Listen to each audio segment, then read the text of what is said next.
Kamu pernah nggak duduk diam tapi pikirannya tuh jalan terus? Kayak tiba-tiba mikir, kira-kira tadi aku oke nggak ya untuk ngomongnya? Dan kenapa ya orang-orang responnya kayak gitu? Dan dari situ mulailah overthinking menghantui kepala. Rasanya tuh kayak kamu tuh buka satu file, tapi isinya tuh ada ratusan tab dan mulai kebuka satu-satu. Kalau kamu lagi ada di fase itu, tenang aja karena you are not alone. Di sini aku juga masih sering ke overthinking and maybe we can unpack it together. Biasanya sih overthinking itu datang di saat kamu sendirian, terutama saat malam hari, di mana tidak ada suara, nggak ada notifikasi, hanya ada kamu dan pikiranmu sendiri. Dan yang awalnya satu pertanyaan bertumbuh menjadi beribu pertanyaan. Kenapa aku kayaknya nggak sepintar mereka ya? Terus juga kalau misalnya aku besok gagal, kayak gimana ke depannya? It is that feeling being stuck inside your own head. Dan yang paling capek, kadang tuh kita nggak nemu jawabannya, dan otak tuh bakal terus muter. Kamu tahu nggak, overthinking itu muncul bukan karena kita terlalu lemah, tapi karena kita peduli, kita care. Kita pengen ngasih yang terbaik, kita gak pengen nyakitin orang, tapi kita takut gagal, takut jatuh, takut salah, dan takut dijudge. So, we overthinking as a way to prepare to protect ourselves. Tapi makin sering, justru makin kita jadi over-aware sama semuanya. Makin takut salah ambil langkah, padahal belum tentu hal itu bakal terjadi ke depannya. Kadang tuh kita capek bukan karena dunia, tapi karena pikiran kita sendiri. Dan overthinking itu nggak selalu kelihatan jelas. Kadang halus banget seperti terlalu lama mengirim pesan, recheck email berulang-ulang, nggak bisa tidur karena mikirin hal kecil. Dan yang lebih parah, kita mikir semua orang juga kayak gitu kali ya. Padahal sebenarnya kita udah kecapean sendiri. It becomes this loop. We get stuck in our own what ifs, and the worst case scenarios jadi kayak real di kepala kita. Tapi kenyataannya 90% dari itu nggak kejadian. Ini yang sering aku remind ke diri sendiri. Nggak semua yang aku pikirin itu fakta.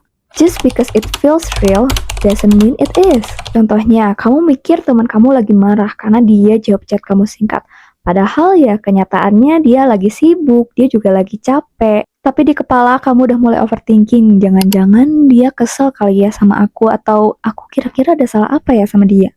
That's what the mind does, it fills the blank, dan sayangnya seringnya dengan asumsi negatif. Tapi begitu kamu mulai sadar, that's when things start to shift. Aku tahu nggak gampang, tapi pelan-pelan ada cara untuk ngelolanya. Bukan biar pikiran itu hilang, tapi biar kamu nggak dikendalikan sama mereka. Coba deh beberapa hal ini. Yang pertama, notice it. Di saat kamu mulai mikir terus, jangan diikutin langsung. Cukup bilang ke diri sendiri, oke, ini overthinking ya. Oke, aku sadar. Yang kedua, tulis semuanya. Jangan semuanya disimpan di kepala, karena kepala itu bukan lemari penyimpanan. Coba kamu mulai tulis apa yang kamu pikirin akhir-akhir ini di sebuah kertas, nggak apa-apa berantakan juga, yang penting kamu keluarin keluh kesahnya.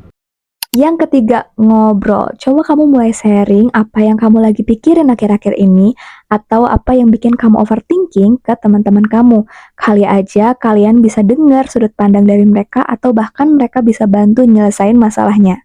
Yang keempat adalah fokus ke momen saat ini. Kadang tuh kita terlalu banyak mikirin apa yang akan terjadi ke depannya, padahal yang kita perlukan sekarang adalah mikirin apa yang harus kita lakukan sekarang, dibandingkan apa yang akan terjadi ke depannya. Yang terakhir adalah olahraga, seperti jogging pagi, yoga, dan masih banyak yang lainnya. Karena pengalaman aku sendiri gitu, kalau misalnya olahraga itu ngebantu banget aku ngurangin overthinking. Karena dibandingkan kita fokus ke pikiran, kita bakal lebih banyak fokus ke badan. Dan aku mau kasih tahu juga kalau misalnya overthinking itu nggak bisa hilang seketika, tapi bisa banget dilatih agar nggak jadi penghalang dalam hidup kamu. Ingat ya, kamu bukan pikiranmu. Kamu lebih dari asumsi dan rasa takut itu. Kamu punya kendali, mau milih mana yang buat kamu percaya, atau milih apa yang kamu ingin singkirkan. Dan kamu nggak sendiri, banyak dari kita yang struggle akan hal ini.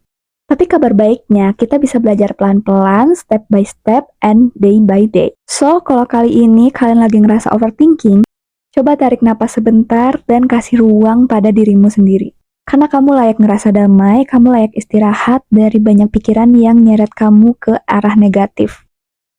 So, segitu aja untuk video kali ini. Semoga kalian suka dan relate tentunya.